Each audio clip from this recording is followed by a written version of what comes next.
සින්දු විරුදු කිරීම part 2. Tipper නම් වෙන්න එපා. මේක අහලා ආතලයක් ගන්න. ඉදිරිපත් කිරීම මරු ඩබලක් විරිදු කණ්ඩායම පිළියන්දල.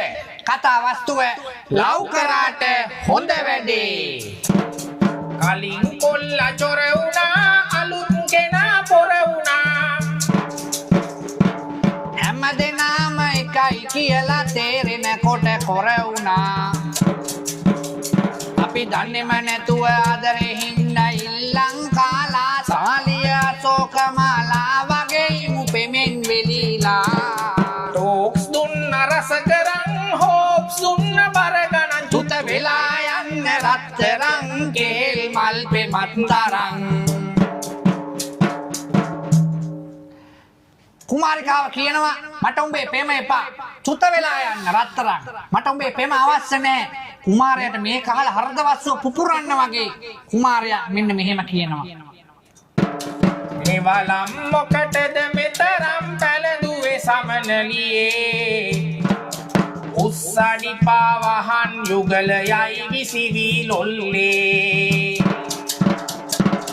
මල් පෙටිවල පාට ගෑවේ ඉසියු මැලි දෙතොලේ. කොළඹ ගිහින් ඉගෙන ගත්තේ ඕවද මගේ කෙල්ලේ. කොළඹ ගිහින් ඉගෙන ගත්තේ ඕවද මගේ කෙල්ලේ.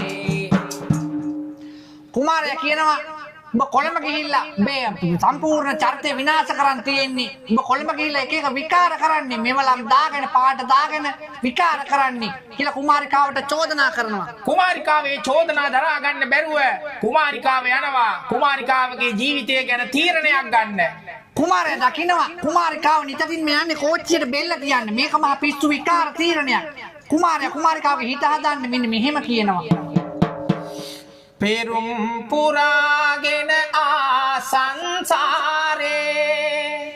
පැතුමද සුණු විසුණුව වැටුනේ.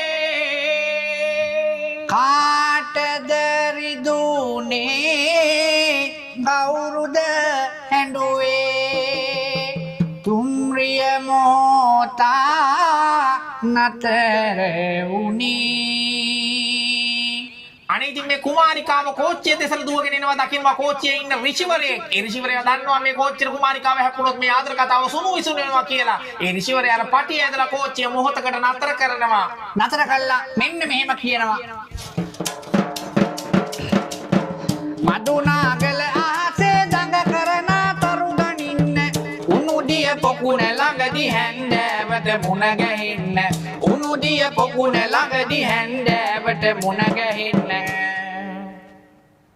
ජෝතිෂවරයා කියන උණුදිය පොකුණක් ගාවට එන්න අපි හම්බෙමු. නමුත් ජෝතිෂවරයාගේ අතීතයේ තියෙන්නේ කුමාරයව උණුදිය පොකුණට තල්ලු කරලා කුමාරිකාව අයිති කරගන්න. කුමාරයාට මෙය වැටහිලා තරහා යනවා, කේන්ති යනවා, කිපෙනවා. ඔහු මෙහෙම කියනවා. තනමල් විල මල් පිපුණත් නම් නීතියට ඒ සියලුම මල් වල ඇති සුවඳ සිතාදියට. ඉරිමල් විය ඉඟි කෙරුවත් ඉඳුවර නීතියට. සිත් මල ලං කරන්න එපා ඇවිලෙන පාපයට. සිත් මල ලං කරන්න එපා ඇවිලෙන පාපයට. කුමාරයාට තේරෙනවා මේ ඍෂිවරයා කියන්නේ තනිකරම තෘෂ්ණාකාරයෙක් කියලා. ඍෂිවරයා තෘෂ්ණාකාරයා. ඍෂිවරයා හදන්නේ උණුදිය පොකුණට තමන්ව තල්ලු කළ කුමාරිකාව අයිති කරගන්න. කුමාරයාට මේ වැටහිලා කුමාරයා මෙහෙම කියනවා. අනේ උඹේ අම්මට